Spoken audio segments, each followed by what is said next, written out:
Hey everybody, Nick Espinoza, your chief security fanatic here, and today we are talking about catching a predator, so please have a seat over there. Now, I believe if you've ever seen the show To Catch a Predator, was that Chris Hansen, I think, who did that? Anyway, they are catching predators with push notifications. Now, I did a segment on basically the podcast, video, radio show, all that kind of stuff on push notifications, and quite frankly, this is a big problem. And this is an issue because now it's not just the insecurity of push notifications, which we'll talk about in a second. They're actually being used by law enforcement. Now, this is basically coming from a pretty good write-up by Lucas Ropek in Gizmodo. But what we're talking about here actually is Washington Post reporting, because they said that the FBI has been using these mobile push notifications to unmask suspects of serious crimes. Now, we're talking things like pedophilia, terrorism, murder, etc., etc. Now, the Post basically looked at court records and found evidence of at least 130 search warrants filed by the feds for push notification data in cases across 14 different states. Now, in those cases, the officials asked tech companies like Google, Apple, Facebook, etc. to basically hand over data related to the suspect's mobile notifications and then use that data to implicate the suspect in criminal behavior linked to that app, even though many of those apps basically purport themselves to be anonymous communication platforms like Wicker.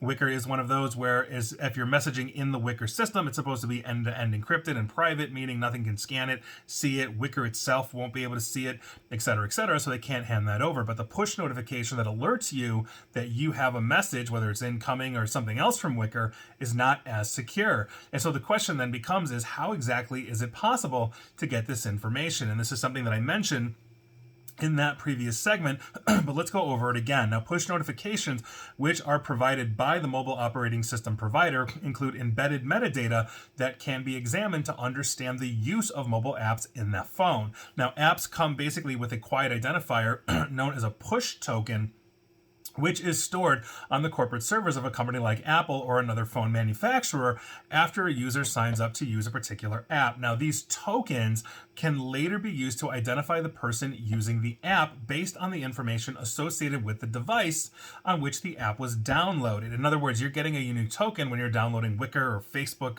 or anything else. Now, here's the thing, because even if you turn off push notifications on your device, it doesn't necessarily disable the feature, meaning the tokens can stay, which means you can still be identified through that kind of use. Now, this issue first received mainstream attention as a result of the senator who is doing the cyberlord's work, Ron Wyden, who published a letter that he had sent to the Justice Department about this surveillance technique a while back. And this is something, again, that I brought up earlier, but again, law enforcement is expanding into this, which is why I'm bringing it up again. Now, Apple, which has famously bragged about their privacy benefits, acknowledge the issue shortly afterwards. So what's basically goes on your iPhone can be seen by others, including law enforcement, with warrants. Now, according to the Post as well, the police have been using this kind of data for years. The first recorded case was about half a decade ago in 2019, and 2019 was half a decade ago. Let that sink in, because the pandemic was about 6 billion years. Now, on top of this, the crux of the problem from the privacy standpoint, which is something I mentioned in my previous segment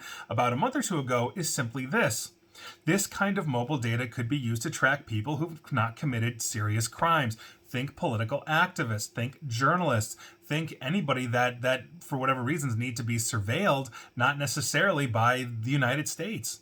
And we have controversial issues right here. For example, abortion, which is being criminalized, in some states and not in others. I don't care where you stand on that, but the point is that they start asking and requesting this kind of information, something I brought up in my last segment on this, again, a month or two ago, where they're looking for that kind of data.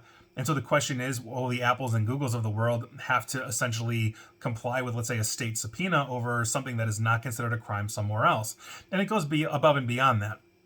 There are different firearm laws in different states, counties, municipalities as well, that you may basically be in compliance or out of compliance with, meaning committing a crime in one state where you're not committing a crime in another. So this basically has a lot of legal challenges, a lot of legal issues. But when we're talking about the federal standards for this, if this trickles down to other law enforcement, this is a huge issue because, again, it gives insight into what essentially should be yours and should be private. And nobody is denying the fact that if we're catching pedophiles, terrorists, and murderers in whatever way it is, using the legal framework of a warrant, and that's happens to be catching them through push notifications, nobody's saying boo to that, right? We all want the pedophiles, terrorists, and murderers caught. But most of us are not that. Overwhelmingly, most of us are not that by a huge percentage. And so do we make laws to the lowest common denominator specifically for those one-off cases, as horrific as they are? Or is there some kind of balance that can be met? Now, full privacy advocates will say, no, we shouldn't make laws to the lowest common denominator. I'm asking you that question. I'd love to have that conversation because I don't think it's an easy one to answer. But that is your news of the day. So Apple people, once again, what goes on in your phone is not private. Same with Android, for the record, and everything else. And please like, share, follow me here on Facebook and Twitter at NickAESP, where your push notifications can be data mined by the FBI, providing they have a warrant. Same with YouTube as well, where hopefully you got notified to this video. And as always, stay safe, stay online, and please attempt to stay private. Thanks, everybody.